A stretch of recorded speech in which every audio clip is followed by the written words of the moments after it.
Practicals చేయబోతోంది subtractions. కానీ do.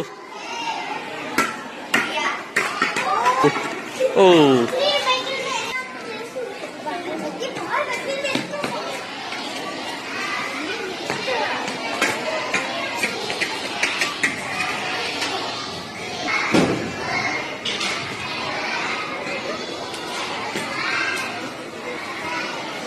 Very good. Look here. Very good.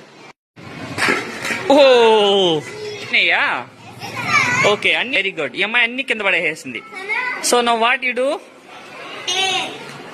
అన్ని కింద పడిపోయినాయి. 10 పడిపోయినాయి. So 10 minus 10 how much? Very good. Very good. So this activity performed by these 5 girls. They did very nice. So subtractions ఈ విధంగా చేస్తే చాలా బాగుంటుంది అనమాట.